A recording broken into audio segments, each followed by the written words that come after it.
Hello class 6 के students, good morning, good evening, good afternoon. जो जिस वक्त देख रहा है मैंने उन्हें उस वक्त के लिए कह दिया। Now coming to the point. सबसे पहली बात एक काम कर, अपने पीठ को पहले थपथपा, क्योंकि फोन अभी तेरे हाथ में है। तू चाहता तो रील स्क्रॉल कर सकता था, बट स्टिल तुमने इस वीडियो को क्लिक किया, यानी कहीं ना तो कहीं तुम्हारे दिमाग में चल रहा है कि क्लास 6 के इस चैप्टर सिंप्लीफिकेशन को अच्छे से समझना है। तो तुम्हारे इस सोच को रियलिटी में बदलने के लिए मैं यहां पे प्रेजेंट हूं।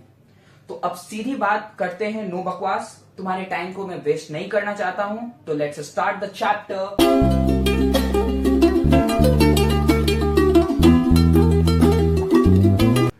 तो अब हम लोग स्टार्ट करते हैं क्लास 6 के चैप्टर सिंप्लीफिकेशन को। सबसे पहले तो सिंप्लीफिकेशन क्या होता है, हम लोग इस चीज को जानेंगे। समझ, मैथमेटिक्स में जहां कहीं भी कैलकुलेशन करना होता है ना, तो उस कैलकुलेशन को हम लोग एक स्पेशल तरीके से, एक स्पेसिफिक मेथड से करते हैं, और इस प्रोसेस को ही हम लोग सिंप्लीफिकेशन कहते हैं। बस। तो सिंप्लीफिकेशन है क्या? मैथमेटिक्स में जहां कहीं भी तेरे को अगर कैलकुलेशन करना हो, तो वो कैलकुलेशन हम लोग एक स्पेशल तरीके से करते हैं, और इस प्रोसेस को या इस मेथड को या इस तरीके को ही सिंप्लीफिकेशन कहा जाता है। अब तुम्हारे दिमाग में ये डाउट आएगा कि भाई सिंप्लीफिकेशन एक स्पेशल तरीके से किया जाता है, मतलब तुम कहीं ना तो कहीं एक सेल्फ डाउट में आ रहे हो। इसीलिए मैंने यहाँ पे एक क्वेश्चन रखा। क्वेश्चन से मैं 2 + 2 डिवाइडेड बाई 2, 2 + 2 डिवाइडेड बाई 2। अब देखो, यहां पे मैंने एक साइन लिया है प्लस का और एक है डिवाइड का। यहां पे मैंने पहले प्लस किया है क्योंकि यहां पे पहले एडिशन का साइन है, और फिर मैंने डिवाइड किया क्योंकि बाद में डिवाइड का साइन है, और मेरा आंसर आया 2, क्योंकि 2 + 2 4, 4 डिवाइडेड बाई 2 = 2। इसी क्वेश्चन को अगर मैं चाहूं तो ऐसे भी सॉल्व कर सकता हूं। पहले मैंने डिवाइड कर दिया और फिर मैंने ऐड कर दिया।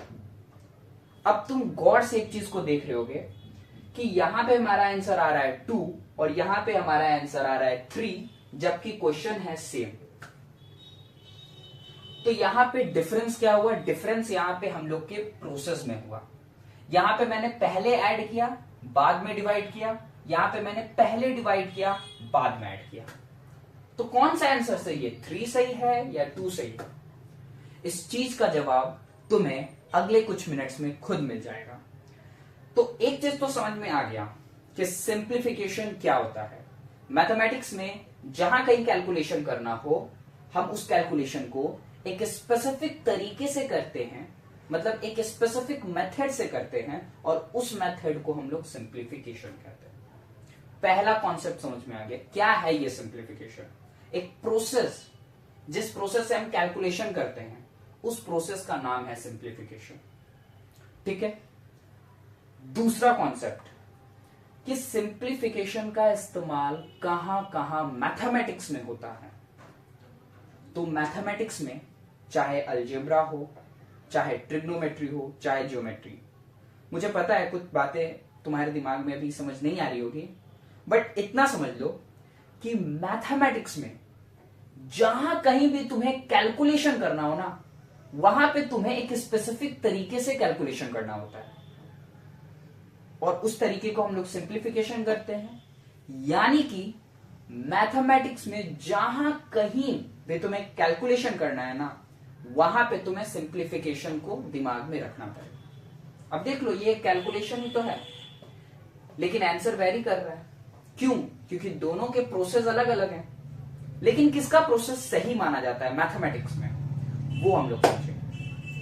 तो अब तक हमने क्या पढ़ा या क्या समझा, इस बात को अगर मैं रिकैप्चुलेट करूं, तो ये मैं कह सकता हूं कि सिंप्लीफिकेशन क्या है मेरी जान, ये तुझे समझ आ गया है कि मैथमेटिक्स में कैलकुलेशन करना है तो एक स्पेसिफिक प्रोसेस होता है, और उस प्रोसेस का नाम है सिंप्लीफिकेशन। दूसरा कि मैथमेटिक्स में जहां कहीं भी कैलकुलेशन करना है ना, वहां पे मुझे सिंप्लीफिकेशन को दिमाग में रखना पड़ेगा। ठीक है? ठीक है। अब सुन, वो प्रोसेस, वो मेथड क्या है? वो मेथड का नाम है ये VBODMAS, सबका मतलब मैंने लिखा है और ये एक ऑर्डर फॉर्म में होता है। मैं बताता हूं इसका पूरा मतलब। वी, पहला है वी। वी स्टैंड फॉर वेनिकुलम या बार। हम लोग आम बोलचाल की भाषा में बार बोलते हैं और ये बार का साइन है। ये कोई माइनस का साइन नहीं है, ये बार का साइन है, याद रखना। अब मैं बताता हूं, जैसे यहां पे देख 4+2, इसके ऊपर है बार। इस चीज को हम लोग बार करते हैं। ये डिजिट के ऊपर होता है, नंबर्स के ऊपर होता है ये, और इस चीज को हम लोग बार बोलते हैं।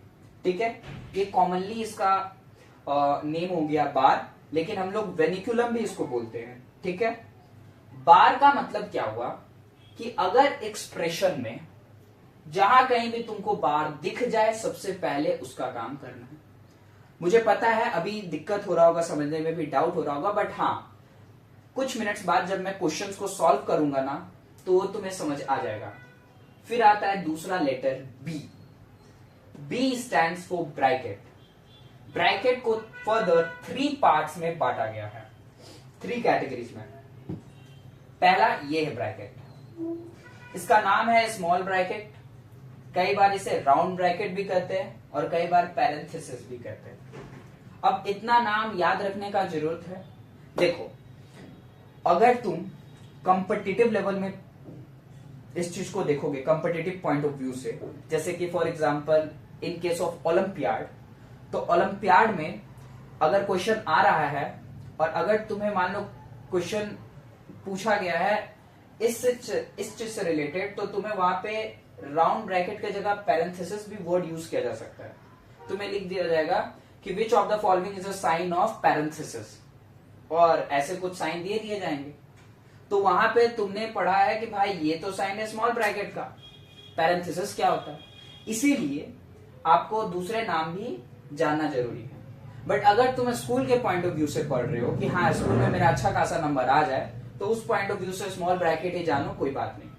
लेकिन हाँ, small bracket, round bracket, parenthesis, तीनों इसी का नाम है। क्योंकि ऐसा होता तो नहीं है, बट हाँ अगर still in the case olympiad में अगर आ गया कि which of the following is a sign of parenthesis, तो तुम कंफ्यूज ना हो, इसीलिए मैंने यहाँ पे लिख दिया।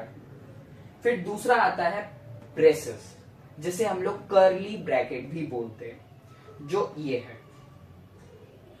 थर्ड हम लोग का स्क्वायर है, जिसे हम लोग बिग ब्रैकेट भी बोलते हैं, और ये कुछ इस तरीके का हुआ, इसे स्क्वायर ब्रैकेट या बिग ब्रैकेट भी बोलते हैं। तो ब्रैकेट का हो गया यहाँ पे कॉन्सेप्ट खत्म। ओ क्या है? ओजी नहीं, ओ स्टैंड्स फॉर ऑफ, और ऑफ का मतलब हुआ multiply. D stand for division, M stand for multiplication, A stand for addition, and finally S which stand for subtraction. तो ये एक ऑर्डर हुआ जिस ऑर्डर में हमें कैलकुलेशन करना होता है। तो अब तुम बताओ, आओ इस क्वेश्चन में आते हैं। 2+2 divided by 2 and 2+2 divided by 2 में हम लोग पहले कौन सा काम करेंगे? नहीं जान, तू बता। यहाँ पे तेरे को रूल पता है कि VBODMAS, इस रूल के अकॉर्डिंग हम लोग चलते हैं। अब देख, यहाँ पे मैंने 2 साइन लिया है, प्लस का, डिवाइड का। तो कौन सा पहले करे, प्लस करे कि डिवाइड करे? ये ऐसा नहीं होता है सॉल्व कि पहले प्लस है तो पहले प्लस कर देते, बाद में डिवाइड, या बाद में डिवाइड, या मेरा मन कर रहा है पहले प्लस करने का तो पहले प्लस कर देते, बाद में डिवाइड करने का तो बाद में डिवाइड। नहीं, इसीलिए तो हमें सिंप्लीफिकेशन पढ़ना पड़ता है, ताकि हम चीजों को एक तरीके से करें और सबका आंसर वेरी ना करे, सेम आए। तो इस रूल में देखा जाए, सबसे पहले आता है डी। ए से सबसे पहले आ रहा है डी, और डी स्टैंड फॉर डिविजन। कहां गया? डिवीजन। तो यानी सबसे पहले हमें डिवीजन का काम करना है भाई। तो मैंने डिवीजन का काम किया, 2 से 2 को जब डिवाइड किया, कैंसिल होके आ गया 1। अब क्या करें? फिर यहाँ पे आता है ए स्टैंड फॉर एडिशन। मैंने चीजों को ऐड कर दिया और आ गया आंसर 3। यानी कि इन दोनों आंसर में कौन सा आंसर मेरा सही है? मेरा ये आंसर सही है, और यही होता है सिंप्लीफिकेशन। अब कहीं भी तुम्हें सिंप्लीफिकेशन करना हो तो तुम इसी मेथड से सिंप्लीफिकेशन करते हो। अब मैं कुछ क्वेश्चंस को सॉल्व करने जा रहा हूं, जिससे तुम्हारा ये कोड कॉन्सेप्ट्स और बूस्ट हो। ठीक है, तो जब मैं बोर्ड मास समझा रहा था, सॉरी VBODMAS, इस चीज को जब मैं समझा रहा था, तो मैंने एक बात तुम्हें कहा था मेरी जान, कि हो सकता है कि अभी तुम्हें चीजें उतनी अच्छी तरीके से समझ नहीं आ रही हो। बट मैंने एक और बात कहा था कि जब मैं क्वेश्चंस के थ्रू तुम्हें इस रूल को समझाऊंगा तो बहुत अच्छे तरीके से तुम्हें ये चीज समझ आ जाएगी। और अब जो रूल था वो ये था, जिसको हम लोग समराइज कर सकते हैं या कंक्लूड इस तरीके से कर सकते हैं, और इस चीज को कैसे इंप्लीमेंट करना है क्वेश्चन में अब मैं तुम्हें बताने जा रहा हूं। तो चलो चलते हैं। यहां पे हमारे पास क्वेश्चन है 8 + 4 / 2 × 5। अब सुन, मेरा मन क्या कर रहा है ना, पहले मैं मल्टीप्लाई कर दूं, और मेरा मन कर रहा है ना उसके बाद जो आंसर आएगा उसके बाद ऐड कर दूं और उसके बाद डिवाइड कर दूं। क्या बोलते हो, कर दूं? कर दूं क्या? नहीं। क्यों? क्योंकि मुझे इस रूल के अकॉर्डिंग चलना पड़ेगा। अपने मन के अकॉर्डिंग मैथमेटिक्स में मैं नहीं चल सकता, तो मुझे इस रूल के अकॉर्डिंग चलना पड़ेगा। आओ इस रूल को देखें। अभी सुन, अभी हो सकता है कि तुमको ये रूल थोड़ा नया नया लग सकता है, हो सकता है बोर्ड मास ये चीज तुम नहीं सुने हो, but most of the student के लिए कॉमन है। बोर्ड मास तो हर कोई सुना, बट मैं ऐसा एज्यूम करके चल रहा हूं कि तुमने ये चीज को नहीं सुना अब तक। तो इस वीडियो में मैंने बोर्ड मास एक बार नहीं, दो बार नहीं, बहुत बार बोला है। और हार्डली अगर तुम 5 से 6 क्वेश्चंस भी बोर्ड मास के बनाओगे ना, तो तुम्हें ये लगने लगेगा कि ये रूल तो मुझे याद हो रहे हैं, फिर तुम्हें लिखने की जरूरत नहीं पड़ेगी। अभी फॉर द फर्स्ट टाइम जब तुम बोर्ड मास के क्वेश्चंस को बना रहे हो, तो तुम बगल में ये चीज को लिख लो और इसके साइंस को लिख लो। इसका साइन ये, इसका साइन ये, इसका साइन, इसका साइन, इसका साइन। ठीक है, अब हम लोग आते हैं इस क्वेश्चन में। पहले वर्ड सिंप्लीफिकेशन, मतलब क्या? कैलकुलेशन। इस चीज को क्या करना है, यहां पे एक साइन छूट चुका है, ये मुझे करना क्या है? इस चीज को सिंप्लीफाई, इस चीज को कैलकुलेट करना है। तो कैलकुलेट करने के लिए मैं एक प्रोसेस लूंगा और वो प्रोसेस है ये। अब वी किसके लिए स्टैंड करता है? अभी मैंने बताया। बोल, 2 नाम थे। पहला बार जो तुम पहले बोल दिए, उसके बाद कौन सा? विनिकुलम। तो क्या यहाँ पे बार किसी नंबर के ऊपर नजर आ रहा है क्या? नहीं, यानी यहाँ पे बार का काम नहीं है। बार वाले क्वेश्चंस को भी मैं सॉल्व करूंगा। बी यानी ब्रैकेट, ना मुझे यहाँ पे स्मॉल ब्रैकेट नजर आ रहा है, ना करली ब्रैकेट, ना बिग ब्रैकेट, तो ब्रैकेट का भी कोई यूज यहाँ पे नहीं है। ओजी नहीं, ओएफ मतलब इनटू, मल्टीप्लाई। क्या ओएफ नजर आ रहा है क्या? नहीं। अब हम लोग चलते हैं डी स्टैंड फॉर डिवीजन। यहां पे इनटू का भी साइन है, डिवाइड का भी साइन है, प्लस का भी साइन है। लेकिन हम डिवाइड ही पहले क्यों करेंगे? क्योंकि ये बोर्ड मास के नियम या बोर्ड मास के रूल में हमें बताया गया पहले डिवाइड का काम किया जाता है। तो हम लोग आओ पहले डिवाइड करते हैं इसको इससे। तो 4 को जब डिवाइड करोगे 2 से, तो 2 2 जा 4, खत्म। यानी कि इन दोनों को डिवाइड किए तो हमें कुछ ये मिला। अब क्या करें? पहले प्लस करें कि पहले इंटू करें? आई होप तुमने सही गेस किया है, पहले इंटू करना है, क्योंकि डिवाइड के तुरंत बाद आता है इंटू। आओ इंटू करते हैं 8। अब इंटू किसे करना है? 5 को किससे? 2 से। प्लस का साइन वैसे ही रहेगा, प्लस का साइन वैसे ही रहेगा। जैसे यहाँ पे इंटू का साइन हमने एज इट इज लिख लिया, वैसे हमने यहाँ पे प्लस का साइन एज इट इज लिखा। जिस चीज को हमें करना है, यहाँ पे हमें डिवाइड करना था, तो हमने डिवाइड किया, नंबर मिला, बाकी एज इट इज हमने उसको कट कॉपी पेस्ट किया। सेम यहां पे 5 × 2 10, 8 + 8 + एज इट इज। अब 10 + 8 18, यहां पे तो कोई नया साइन है नहीं, खत्म। आ गई बात समझ में? आओ दूसरे क्वेश्चन करते हैं। एक और क्वेश्चन है, और इस क्वेश्चन में मैं जो भी क्वेश्चन कर रहा हूं ये RS अग्रवाल के MCQ का है। मैं ये भी बता दे रहा हूं। 54 / 3 of 6 + 9, ऐड 9। अब बताओ पहले मैं किसका काम करूं? क्या यहां पे कोई बार दिख रहा है? नहीं, तो बार का कोई काम नहीं। क्या ब्रैकेट दिख रहा है? नहीं, ब्रैकेट नहीं दिख रहा है। क्या OF दिख रहा है? ऑफ, हाँ दिख रहा है, तो ऑफ का पहला काम करेंगे। ऑफ का मतलब क्या होता है? इनटू। ऑफ का मतलब क्या होता है? इनटू। अब बोलोगे भाई इसका मतलब भी इनटू, इसका मतलब भी इनटू। हाँ, दोनों में हमें काम इंटू का ही करना है, मतलब चीजों को मल्टीप्लाई करना है, लेकिन OF में पहले इसका मल्टीप्लाई होगा और बाद में इस साइन का मल्टीप्लाई होगा। ठीक है, अब यहां OF है, यानी कि मुझे करना है इंटू 3 को किससे, 6 के साथ, +9 डिवाइड 54, बाकी भूल जाओ। 6 इंटू 3 कितना हुआ, 18, as it is cut copy paste, cut copy paste. अब क्या आता है, डिवाइड, इसको इससे, ये चीज होगा डिवाइड, तो 83 जा 54, 83 54, कट कॉपी पेस्ट, 9 3 कितना हुआ, 12, और ये तुम्हारा आंसर, हाँ 12, ये तुम्हारा आंसर। इसको अगर हम आगे पीछे करेंगे तो ये 12 नहीं आएगा, कुछ और नंबर आएगा, और वो चीज बताता है कि हमारा जो कैलकुलेटिंग प्रोसेस था, कैलकुलेशन का जो प्रोसेस था, वो बोर्डमास के रूल के अकॉर्डिंग अलाइन नहीं किया, जिसके कारण हमारा आंसर गलत आ रहा है। ठीक है मेरी जान, आओ दूसरा क्वेश्चन भी करते हैं। तो आई होप कि तुम्हें चीजें अच्छे से समझ आ रही होगी। एक और क्वेश्चन है बार वाला, आओ बार वाला क्वेश्चन करें। 27 जिसमें ब्रैकेट भी यूज है, 18 कर्ली ब्रैकेट, कहां गया भाई, 16 minus small bracket 5 minus 4 minus 1 बार, नाउ सारा ब्रैकेट क्लोज। आओ, सबसे पहले तुम्हें क्या यहां पे दिख रहा है, V मतलब वेनिकुलम मतलब बार, बार दिख रहा है क्या, हाँ यहां पे दिख रहा है, करते हैं। अब देखो 4 और -1, तुम्हें ये सब भूल जाना है, तुम्हें याद रखना है कि 4 -1 के ऊपर बार लगा है, यानी इन दोनों को माइनस करना है।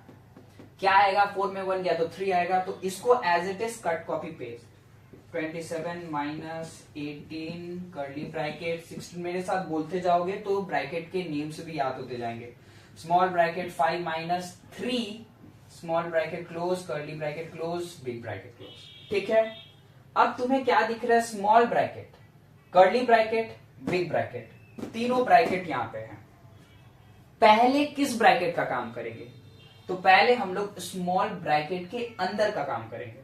स्मॉल ब्रैकेट के अंदर है 5 माइनस 3, तो हम 5 में से 3 सब्ट्रैक्ट करेंगे और हमारा आंसर हो जाएगा, फिर कितना, 5 माइनस 3 कितना हुआ, 2, 2 को लिख दिए, और ये minus as it is cut copy paste, cut copy paste, जैसे था वैसे। देखो 5 में से 3 गया, 2 उतरा, बाकी as it is cut copy paste हो गया। अब हमारा ये ब्रैकेट के अंदर का काम हो गया, तो ये ब्रैकेट रिमूव हो गया। अब हमारा आ गया कर्ली ब्रैकेट। फिर इन दोनों ब्रैकेट के अंदर, क्योंकि इसके बाद हमारा काम होता है कर्ली का, कर्ली के अंदर क्या है, डिफरेंस निकालना है 16 और 2 का। ठीक है, आ गया हमारा 14। अब देखो क्या करना है, 60 में 2 माइनस करना है 14, minus minus 18, 18 big bracket minus 27, cut copy paste. ठीक है, 18 में 4 गया 4, माइनस 27, आंसर 23, जो कि गलत नहीं है, सही है। तो इसी तरीके से चीजों को बनाना है। और एक और क्वेश्चन जो मुझे लगता है, और कोई तगड़ा क्वेश्चन तो फिलहाल नहीं है, लेट मी सी। एक आते हैं तुम्हारे फ्रैक्शन के फॉर्म में, उसको भी एज इट इज ऐसे ही करना होता है, बस उसमें फ्रैक्शन देके थोड़ा लेंदी कर देता है। तो मुझे नहीं लगता है कि कुछ हार्ड है, बट स्टिल मैंने अपना बेस्ट ट्राई किया है तुम्हें चीजों को समझाने के लिए, किस ऑर्डर में हमें चीजों को करना रहता है। तुम देख रहे हो कि चीजें क्या आ रही है, शॉर्ट होते जा रही है, और यही तो है सिंप्लीफिकेशन, मतलब चीजों को हम लोग सिंप्लीफाई करते जा रहे हैं। और सिंप्लीफाई किस तरीके से करते जा रहे हैं, इस तरीके से करते जा रहे हैं। तो आई होप कि चीजें तुम्हें समझ आई हैं, और अगर अब तक हमने जो भी कुछ पढ़ा इस चीज को रिकैप्चुलेट करें, तो सबसे पहले मेरी जान हमने समझा सिंप्लीफिकेशन क्या है, बोल। मैथमेटिक्स में कहीं भी कैलकुलेशन करना होता है उसको हम लोग एक स्पेसिफिक मेथड से करते हैं, उस प्रोसेस को हम लोग सिंप्लीफिकेशन कहते हैं। दूसरा, मैथमेटिक्स में कहां कहां सिंप्लीफिकेशन यूज होता है? हर वो जगह जहां पे कैलकुलेशन करना है, यहां भी सिंप्लीफिकेशन, यहां भी सिंप्लीफिकेशन। तीसरा, सिंप्लीफिकेशन यानी वो मेथड। मेथड क्या है? वो मेथड ये ऑर्डर है, इस ऑर्डर में हम चीजों को सिंप्लीफाई करते हैं, कैलकुलेट करते हैं चीजों को, इस तरीके से हम चीजों को जोड़ घटाव गुना भागा करते हैं। ठीक है, ठीक। और ये इंटरनेशनली भी चीजें हैं। अगर इंडिया में अगर इसका आंसर ये है तो इंटरनेशनल लेवल पे भी इसका आंसर यही होगा। मतलब कि ऐसा नहीं कि इंटरनेशनल लेवल पे पहले ऐड का काम होगा फिर डिवाइड का काम होगा, इंटरनेशनल लेवल पे भी इसी रूल को यूज किया जाता है। समझ रहे हो मेरी बात? बस। और ये हमने फिर क्वेश्चंस के थ्रू चीजों को समझा कि किस तरीके से इस रूल को यहां इंप्लीमेंट करें। तुम्हारे कॉन्सेप्ट्स को बेस्ट बनाने के लिए या तुम्हारे कॉन्सेप्ट्स को और बूस्ट करने के लिए मैंने at the end of the video कुछ क्वेश्चंस दिए हैं, स्कूल लेवल के, कॉम्पिटिटिव लेवल के भी। दोनों क्वेश्चंस आसान है, बस नाम मैंने डाल दिया स्कूल कॉम्पिटिटिव। सामने तुम्हें आंसर्स दिख जाएंगे, यू में सॉल्व। तुम्हें आंसर मिलेगा नहीं मिलेगा तो फिर से इस प्रोसेस को यूज करना। और हाँ, जब भी तुम अभी स्टार्टिंग में जब भी तुम बोर्ड मार्क्स के क्वेश्चंस को बना रहे हो तो इस तरीके से कहीं लिख लो, क्योंकि जब इस तरीके से लिखोगे तो एक तरीके से तुम्हारा रिवाइज भी होगा। बी मतलब वेरिकुलर मतलब बार, बी ब्रैकेट कौन सा? स्मॉल, फिर कर्ली, फिर बिग। ओ ऑफ मतलब into, divide, multiply, add, subtract, और चीजें इस तरीके से आसान हो जाएगी तुम्हारे लिए। आई होप कि मेरा ये वीडियो तुम्हें कंट्रीब्यूट करेगा तुम्हारे पढ़ाई में। अगर कंट्रीब्यूट किया तो लाइक सब्सक्राइब, पता ही है तुम्हें क्या करना है। ठीक है, बाय बाय।